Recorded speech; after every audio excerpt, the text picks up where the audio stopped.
అవని ఒంటరిగా కూర్చొని ఆలోచిస్తూ ఉంటుంది. అవని దగ్గరికి అర్చన, సుజాత, గౌరమ్మ వస్తారు. అవని, ఏ విషయం గురించి అంత దీర్ఘంగా ఆలోచిస్తున్నావు అని గౌరమ్మ అడుగుతూ ఉంటుంది. ఇక సుజాత అవని పక్కన కూర్చొని, పాపం నా చెల్లెలు అవనికి ఎప్పుడూ కష్టాలే. ఎవరి ద్వారా ఎటువైపు నుంచి తన భర్తను చేరుకోవచ్చు, తన భర్తతో కలిసిపోవచ్చని ఎదురు చూస్తూ ఉంటుంది. కానీ తన కోరిక ఎప్పటికీ నెరవేరట్లేదు అని చెప్పి సుజాత గౌరమ్మతో చెప్తూ ఉంటుంది. భర్త అంటే అవని మేడంకి ప్రాణం. అలాంటి భర్త ఇంట్లో వాళ్ళ మాటలు విని మేడంని దూరం పెడుతున్నారు పాపం అని చెప్పి అర్చన అంటూ ఉంటుంది. అమ్మవారు అప్పుడప్పుడు తమ భక్తులకి ఇలాంటి పరీక్షలే పెడుతూ ఉంటారు అని చెప్పి గౌరమ్మ అంటూ ఉంటుంది. అప్పుడప్పుడు ఇలాంటి కష్టాలను ఇస్తే బాగానే ఉంటుంది గౌరమ్మ, కానీ అవని జీవితంలో ఎప్పుడూ కష్టాలే, సుఖాలు మాత్రమే బంధువులా అప్పుడప్పుడు వచ్చిపోతూ ఉంటాయి అని చెప్పి సుజాత చెప్తూ ఉంటుంది. ఇక మరోవైపు అవని, ఎందుకో నా స్వప్నంలో అమ్మవారి ఖడ్గము, కిరీటం కనిపించినప్పటి నుంచి నాకు ఎందుకో కలవరంగా అనిపిస్తుంది. ఆ మాయ మామూలుది కాదు, సామాన్యురాలు కాదు. ఆ మాయ చరిత్ర ఏంటో తెలుసుకుంటాను, ఆ మాయ గురించి అన్ని నిజాలు బయట పెడతాను అని అవని చెప్తూ ఉంటే, అవని నువ్వు అనవసరమైన విషయాల్లో తలదూర్చకు, అమ్మవారికి సంబంధించిన వస్తువుల గురించి నువ్వు అనవసరంగా ఆలోచించకు. అమ్మవారు ఆ మాయకు ఎలాంటి శిక్ష వేయాలో చూసుకుంటుంది కదా అని చెప్పి గౌరమ్మ చెప్తూ ఉంటుంది. అదేంటి గౌరమ్మ, నా కళ్ళలోకి ఖడ్గము, కిరీటము, హారము వచ్చాయని చెప్పినప్పుడు అమ్మవారు నాతో ఏదో మహత్తర కార్యం చేపించాలనుకుంటుందని, అందుకే అవి కళ్ళలోకి వచ్చాయని చెప్పావు. ఇప్పుడు మాత్రం అలా మాట్లాడుతున్నావు అని అవని అడుగుతూ ఉంటుంది. గౌరమ్మ చాలా దూరమే ఆలోచించి మాట్లాడుతుందమ్మా. ముందు ముందు మీకు ఎలాంటి కష్టాలు రాకుండా ఉండాలని గౌరమ్మ అలా చెప్తుంది. గౌరమ్మ మాట వినమ్మా అని చెప్పి అర్చన అవనికి చెప్తూ ఉంటుంది. అర్చన చెప్పింది నిజమే అవని, నాకు ఎందుకో ఈరోజు కలవరంగా అనిపిస్తుంది. నీకు తెలియని అపరిచిత వ్యక్తులు నీ దగ్గరకు వచ్చినా కూడా నువ్వు వాళ్ళను పట్టించుకోవద్దు, ఎవరు ఏం చెప్పినా వినొద్దు, ఇల్లు దాటి వెళ్ళొద్దు అని గౌరమ్మ అవనికి చెప్తూ ఉంటే, సరే గౌరమ్మ అని చెప్పి అవని అంటూ ఉంటుంది. ఈరోజు నా మనసు ఎందుకో బాధగా ఉంది. నిన్ను, నీ భర్తను ఎవరైనా వేరు చేస్తారేమో అనిపిస్తుంది.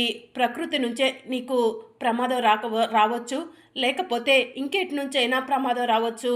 నీ జాగ్రత్తలో నువ్వు ఉండు అవని అని గౌరమ్మ చెప్తూ ఉంటే, సరే గౌరమ్మ అని చెప్పి అవని అంటుంది. ఇక అవని అన్నపూర్ణాదేవి ముందుకు వెళ్ళి, గౌరమ్మ నా మంచి కోరి నన్ను జాగ్రత్తగా ఉండమని చెప్తుంది. నాకు ఏమైనా నేను తట్టుకోగలను, కానీ నా బావకు ఏమైనా నేను తట్టుకోలేవను అని చెప్పి అవని అమ్మవారికి నమస్కారం చేసుకుంటూ ఉంటుంది. ఇక అప్పుడే గౌరమ్మ అవని దగ్గరకు వచ్చి, అవని చెప్పింది గుర్తుంది కదా, అపరిచిత వ్యక్తుల దగ్గరికి అసలు వెళ్ళకు అని గౌరమ్మ చెప్తూ ఉంటే, సరే గౌరమ్మ అని చెప్పి అవని అంటుంది. నా భర్తకు ఏమైనా అయితే నేను తట్టుకోలేవను గౌరమ్మ అని అవని అంటూ ఉంటే, నీ మనసు కలవరంగా ఉంది, అందుకే నువ్వు బాధపడుతున్నావని అర్థమైంది. అమ్మవారి ముందు ఉన్న కుంకుమ తీసుకెళ్ళి నీ భర్త నుదుటిన పెట్టు అవని, అంతా మంచి జరుగుతుంది అని గౌరమ్మ చెప్తూ ఉంటుంది. సరే గౌరమ్మ అని చెప్పి అవని అంటుంది. ఇక కుంకుమ తీసుకొని వేదవతి ఇంటికి బయలుదేరుతుంది. ఇక గౌరమ్మ మాత్రం, అవని నీలాంటి భక్తురాలు కోట్లలో ఒకరు మాత్రమే ఉంటారు, అందుకే అమ్మవారు నిన్ను ఎంచుకుంది. ఇప్పుడు నీకు కష్టాలు ఉన్నా ముందు ముందు జీవితంలో నీకు అంతా మంచి జరిగేలా ఆ అమ్మవారు చూసుకుంటుంది. నువ్వు త్రేతాయుగంలో సావిత్రి లాంటి దానివి. ఆ సావిత్రి తన భర్త కోసం ఆ యమధర్మరాజునే ఎదిరించింది, నువ్వు కూడా అంతే అని చెప్పి గౌరమ్మ మనసులో అనుకుంటూ ఉంటుంది. ఇక అవని కుంకుమ తీసుకొని వేదవతి ఇంటికి వెళ్తుంది. అందరూ నిద్రపోతూ ఉంటే ఎవరూ చూడకుండా శ్రీకర్ రూమ్లోకి వెళ్తుంది. శ్రీకర్ని చూస్తూ ఉంటుంది. గతంలో శ్రీకర్ అవని దగ్గరకు వచ్చి, అవని నీకు ఒక గిఫ్ట్ తీసుకొచ్చాను అని చెప్పి చెప్తూ ఉంటాడు. గిఫ్టా, ఏంటిది అని అవని అడుగుతూ ఉంటుంది. నీకు చాలా ఇష్టమైంది అని శ్రీకర్ అంటూ ఉంటాడు. నాకు ఇష్టమైంది నా మెడలో ఉన్న ఈ తాలే బావా అని చెప్పి అవని అంటుంది. దానికి సంబంధించిందే తీసుకొచ్చాను అవని అని చెప్పి శ్రీకర్ అంటాడు. ఏంటి బావా అది అని అవని అడుగుతూ ఉంటే, ఈ ఇంట్లో వాళ్ళందరూ కలిసి నిన్ను ఇంట్లో నుంచి బయటకు పంపించాలని చూస్తున్నారు. వాళ్ళు అనుకున్నది జరగకూడదని అమ్మవారి ముందు ప్రత్యేక పూజలు జరిపించి అమ్మవారి కుంకుమ తీసుకొచ్చాను అవని అని చెప్పి శ్రీకర్ అవని నుదిటిన కుంకుమ పెడుతూ ఉంటాడు. కుంకుమ పెట్టడం పూర్తవగానే అవని నుదిటిన ముద్దు పెడతాడు. ఎప్పుడు స్వీట్స్, మల్లెపూలు, చీరలు లాంటివి తీసుకొస్తావు, ఇప్పుడు కుంకుమ తెచ్చినందుకు నాకు చాలా సంతోషంగా ఉంది బావా అని అవని అంటూ ఉంటే, ఆడదానికి తాళి, కుంకుమ, కాలికి మెట్టెలు, మల్లెపూలు ఇవే ఇష్టమని నాకు తెలుసు. అందుకే నీకు ఇష్టమైన కుంకుమే తీసుకొచ్చాను అవని అని చెప్పి శ్రీకర్ చెప్తూ ఉంటాడు. ఈ మాటలను అవని శ్రీకర్ మొహం వైపు చూస్తూ గుర్తు చేసుకుంటూ ఉంటుంది. ఇక శ్రీకర్ నిద్రపోతూ ఉంటే ఇంటి దగ్గర నుంచి తీసుకొచ్చిన కుంకుమను శ్రీకర్ నుదిటిన పెట్టి శ్రీకర్ నుదిటిపైన ముద్దు పెట్టి, బావా నువ్వు ఎప్పుడూ సంతోషంగా ఉండాలి, నువ్వు చెడ్డవాడివి కాదు బావా, పరిస్థితులకు అనుగుణంగా నువ్వు నడుచుకుంటున్నావు, నాకు తెలుసు బావా అని చెప్పి అవని మనసులో అనుకొని అక్కడి నుంచి ఎవరు చూడకుండా బయటికి వస్తూ ఉండగా లైట్స్ ఆన్ అవుతాయి. ఇదేంటి లైట్స్ ఆన్ అవుతాయి అని చెప్పి అవని అటు ఇటు చూస్తూ ఉంటే కుటుంబ సభ్యులంతా బయటికి వస్తారు. శ్రీకర్ నిద్రపోతూ ఉంటాడు. ఇంత అర్ధరాత్రి ఈ సమయంలో నా ఇంటికి ఎందుకు వచ్చావు అని వేదవతి అడుగుతూ ఉంటుంది. అవని ఏం మాట్లాడదు. అవని ఈ సమయంలో వచ్చిందంటే ఖచ్చితంగా ఏదో కారణం ఉండే ఉంటుంది అని చెప్పి పెద్దిరాజు చెప్తూ ఉంటాడు. ఇలాంటి పనులు చేయటానికి సిగ్గుగా లేదా అవని అని చెప్పి కృష్ణబాబు అవనిని అడుగుతూ ఉంటాడు. నోర్ముయ్ బావా అని చెప్పి అవని అంటుంది. ఇక కృష్ణబాబు షాకింగ్గా అవని వైపు చూస్తూ ఉంటాడు. అప్పుడే శ్రీకర్ రూమ్లో నుంచి బయటకు వస్తాడు. పెద్దిరాజు శ్రీకర్ని చూసి, శ్రీకర్ పడుకునేటప్పుడు బొట్టు పెట్టుకుని పడుకున్నావేంటి అని చెప్పి అడుగుతూ ఉంటాడు. బొట్టు పెట్టుకున్నానా అని శ్రీకర్ అంటూ ఉంటే, ఆ బొట్టు పెట్టడానికి వచ్చానన్నయ్య అని చెప్పి అవని అంటుంది. బొట్టు పెట్టడానికి వచ్చావా అని పెద్దిరాజు అంటూ ఉంటే, అవును అని చెప్పి అవని అంటుంది. ప్రసాదం వంకతో ఒకసారి, బొట్టు వంకతో మరోసారి ఇలా వస్తూనే ఉంటావా అవని అని చెప్పి నిహారిక అడుగుతూ ఉంటుంది. అయినా ఈ సమయంలో బొట్టు పెట్టడం ఏంటి, రేపెప్పుడైనా పెట్టుకోవచ్చు కదా అని చెప్పి నిహారిక అడుగుతూ ఉంటుంది. అవని మనసు ఎందుకో కలవరంగా అనిపించి ఉండొచ్చు, అందుకే వచ్చిందేమో, బొట్టు పెట్టి వెళ్తుందేమో, దీన్ని కూడా ఎందుకమ్మా పెద్ద విషయం చేస్తున్నారు అని చెప్పి ప్రసాదరావు అడుగుతూ ఉంటాడు. కుంకుమలో ఏ మాయలు మంత్రాలు ఉన్నాయో అని చెప్పి వసంత అంటూ ఉంటుంది. ఒరే శ్రీకర్ ఆ బొట్టు చెరిపేరా అని చెప్పి వేదవతి అంటుంది. బొట్టే కదమ్మా వదిలే అని శ్రీకర్ అంటూ ఉంటాడు. అత్తయ్య శ్రీకర్ బొట్టు చెరిపేలా లేడు, నువ్వు వెళ్ళి చెరిపేసాయి అని చెప్పి నిహారిక అంటుంది. ఇక వేదవతి శ్రీకర్ దగ్గరకు వెళ్ళి బొట్టు చెరపబోతూ ఉండగా అవని వెళ్ళి వేదవతి చేతిని గట్టిగా పట్టుకుంటుంది. ఎందుకు ఇంత మూర్ఖంగా ప్రవర్తిస్తున్నారు, ఆయన నాకు భర్త మాత్రమే కాదు మీకు కొడుకు కూడా, ఆ విషయం మర్చిపోతున్నారు అని చెప్పి అవని వేదవతిని అంటూ ఉంటుంది.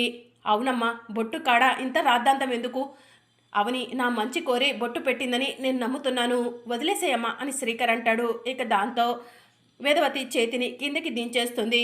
అమ్మ అవని ఇక నువ్వు బయలుదేరమ్మా అని చెప్పి ప్రసాదరావు అంటాడు. ఇక అవని అక్కడి నుంచి వెళ్ళిపోగానే, ఒరే శ్రీకర్ నువ్వు ఇలా సపోర్ట్ చేస్తూ ఉంటే ఆ అవని నెత్తినెక్కి కూర్చుంటుందిరా అని చెప్పి వేదవతి కోపంగా రూమ్లోకి వెళ్ళిపోతుంది. ఇక అందరూ కూడా అక్కడి నుంచి వెళ్ళిపోతారు. శ్రీకర్ నువ్వొక్కడివి అవనికి ఇలా అండగా ఉంటే ఈ కుటుంబం కూడా బాగుపడుతుంది అని పెద్దిరాజు మనసులో అనుకుంటూ ఉంటాడు. ఇక మరోవైపు శ్రీకర్ అద్దం దగ్గరకు వెళ్ళి అవని పెట్టిన బొట్టును చూసుకుంటూ ఉంటాడు. ఇక మరోవైపు అడవిలో ఉన్న సామి అడవి ప్రజలతో, నేను జలజీవన స్రవంతిలో కలిసి అవనిని తీసుకొచ్చి అమ్మవారి ముందు కూర్చోబెట్టి అవని మెడలో తాళిని తీపించాలనుకుంటున్నాను అని చెప్పి చెప్తూ ఉంటాడు. సామి మీరు అడవి నుంచి బాహ్య ప్రపంచంలోకి వెళ్తారా, ప్రమాదం కదా అని అడవి ప్రజలు అంటూ ఉంటారు. కొన్ని పనులు మాయ వల్ల కానప్పుడు ఇలాంటి మహత్తర కార్యాలు జరిపించడానికి నేను జలజీవన స్రవంతిలో కలవక తప్పదు అని సామి చెప్తూ ఉంటాడు. కానీ మీరు ఈ అవతారంలో బయటికి వెళ్ళటం మంచిది కాదు సామి అని దొర చెప్తూ ఉంటాడు. నా రూపాన్ని మార్చుకొనే వెళ్తాను, మీరెవరూ కంగారు పడకండి అని చెప్పి సామి అడవి ప్రజలకు చెప్తూ ఉంటాడు. నువ్వు నీ మంత్రశక్తిని ఉపయోగించి దూరం నుంచి కూడా పనులు పూర్తి చేయగలవు కదా స్వామి, మరి అవని దగ్గరకు నువ్వు వెళ్ళటం ఎందుకు అని అడవి ప్రజలు అంటూ ఉంటారు. మంగళసూత్రం చాలా ప్రాధాన్యమైంది, అంతేకాకుండా అవని మెడలో ఉన్న మాంగళ్యం చాలా గొప్పది, సతీ సావిత్రి కంటే గొప్పది అవని, అలాంటి అవని మెడలో తాళి తీయటం అంత ఈజీ కాదు, అందుకే కొన్ని కార్యాలు చేయటానికి నేను అడవి నుంచి జనాల్లోకి వెళ్ళక తప్పదు అని సామి చెప్తూ ఉంటాడు. సరే సామి జాగ్రత్త అని అడవి ప్రజలు చెప్తూ ఉంటే, అమ్మ నేను చేయాలనుకుంటున్న మహత్తర కార్యం నీకు తెలుసు, కానీ నేను ఈ రూపంలో ఆ మహత్తర కార్యాన్ని జరపంచడానికి ప్రజల్లోకి వెళ్ళలేవును, నా రూపాన్ని మార్చు అని సామి అడవి దేవతకు నమస్కారం చేసుకోగానే సామి మామూలు మనిషిలా మారిపోతాడు. జై జట జై జట అని చెప్పి అమ్మవారికి నమస్కారం చేసుకొని, నేను బయలుదేరుతున్నాను దొర జాగ్రత్తగా ఉండండి అని చెప్పి సామి మామూలు మనిషిలాగా అడవి నుంచి బయటికి వస్తూ ఉంటాడు. ఇక మరోవైపు అవని ఒంటరిగా కూర్చొని ఉంటుంది. గౌరమ్మ అవని దగ్గరకు వెళ్ళి, అవని ఏంటి అలా ఉన్నావు అని చెప్పి అడుగుతూ ఉంటుంది. తలనొప్పిగా ఉంది గౌరీ అని చెప్పి అవని అంటుంది. అందుకే ఆఫీస్కి ఈరోజు లీవ్ కూడా పెట్టాను అని చెప్పి అవని గౌరమ్మకు చెప్తూ ఉంటుంది. మరి టీ కానీ, కాఫీ కానీ తీసుకురమ్మంటావా అవని అని గౌరమ్మ అడుగుతూ ఉంటే, ఏమీ వద్దు అని చెప్పి అవని అంటుంది. టాబ్లెట్ తీసుకురానా అని గౌరి అడుగుతూ ఉంటే, వేసుకున్నాను గౌరి అని చెప్పి అవని అంటుంది. సరే అవని, నువ్వు జాగ్రత్తగా ఉండు. నా మనసు కీడు శంకిస్తుంది. ఎటు వెళ్ళొద్దని చెప్పాను కదా! జాగ్రత్త. నేను గుడి వరకు వెళ్ళొస్తాను అని చెప్పి గౌరమ్మ చెప్తూ ఉంటుంది. సరే గౌరి అని చెప్పి అవని అంటుంది. మరి అర్చన, సుజాత ఎక్కడా అని చెప్పి గౌరి అడుగుతూ ఉంటే, అర్చన గుడికి వెళ్ళిందేమో, అక్క బయటికి వెళ్ళింది అని చెప్పి అవని అంటుంది. నేను చెప్పిన విషయం మర్చిపోవద్దు. అపరిచిత వ్యక్తుల దగ్గరికి అసలు వెళ్ళొద్దు అవని అని గౌరమ్మ చెప్తూ ఉంటే, సరే గౌరి జాగ్రత్తగానే ఉంటాను అని చెప్పి అవని అంటుంది. ఇక గౌరి ఇంటి నుంచి బయలుదేరుతూ ఉంటుంది. గౌరి మనసు కీడు శంకిస్తూ ఉంటుంది. మరోవైపు అడవిలో నుంచి సామి, జట ఇద్దరు వస్తూ ఉంటారు. సామి ఒక దగ్గర ఆగి, జట నేను పిలిచినప్పుడు నువ్వు రా, నువ్వు నాతో పాటు వస్తే ఎవరికైనా అనుమానం వస్తుంది అని చెప్పి చెప్తూ ఉంటాడు. సరే సామి, నువ్వు చెప్పినప్పుడే వస్తాను అని చెప్పి జట మాయమైపోతుంది. ఇక గౌరమ్మ ఇంటి నుంచి బయటకు వస్తుంది.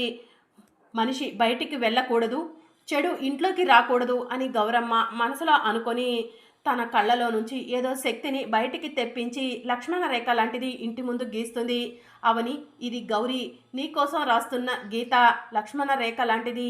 ఈ గీత దాటి నువ్వు ఎక్కడికి వెళ్ళకూడదు అని చెప్పి గౌరమ్మ మనసులో అనుకుంటుంది. మరి అప్కమింగ్ ఎపిసోడ్లో ఏం జరగనుందో తెలుసుకోవాలనుకుంటున్నారా? అయితే ఛానల్ను సబ్స్క్రైబ్ చేసుకొని సపోర్ట్ చేయడం మర్చిపోకండి. Thank you for watching.